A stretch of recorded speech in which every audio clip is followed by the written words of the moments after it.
Halo, saya dengan Dr. Johannes Aritonang, spesialis urologi di Rumah Sakit Royal Progress. Hari ini saya akan membahas mengenai kesehatan reproduksi pria dalam sesi Meet the Specialist.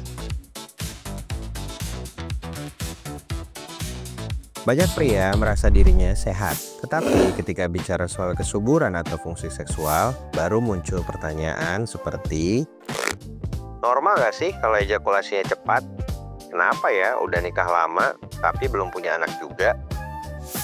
Sebagai dokter urologi, saya sering menemui kondisi-kondisi seperti ini. Dan ternyata ini bukan kasus langka, melainkan cukup sering ditemukan.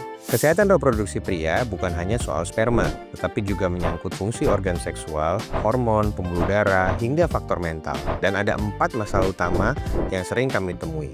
Yang pertama, varikokel.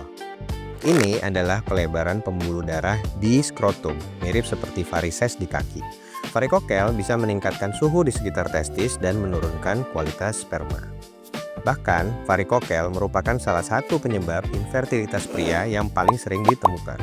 Masalahnya, seringkali tidak menimbulkan gejala sampai akhirnya diketahui saat pasangan sulit hamil. Kedua, disfungsi ereksi. Ini merupakan ketidakmampuan mencapai atau mempertahankan ereksi.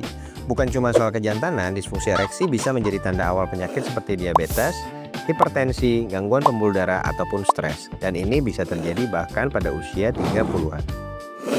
Ketiga, gangguan ejakulasi. Bisa berupa ejakulasi dini, atau terlalu cepat, terlambat, atau bahkan tidak bisa ejakulasi sama sekali. Masalah ini bisa berasal dari kondisi psikologis, saraf, hormon, atau efek samping daripada obat. Dampaknya bukan hanya ke hubungan pasangan, tapi juga ke potensi memiliki anak. Yang keempat, yang terakhir yaitu infertilitas pria.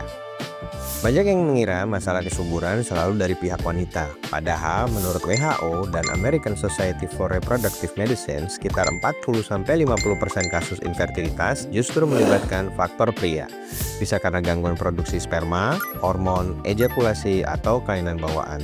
Tapi sebagian besar masih bisa ditangani. Masalah reproduksi pria itu nyata, umum, dan bisa diperiksa sejak dini. Semakin cepat diketahui, semakin besar peluang untuk sembuh dan memiliki keturunan. Kalau kamu mengalami salah satu dari 4 kondisi ini, jangan tunggu sampai terlambat. Konsultasikan dan buat janji temu kamu di royalprogress.com. Karena kesehatan reproduksi pria adalah bagian penting dari kualitas hidup. Salam sehat.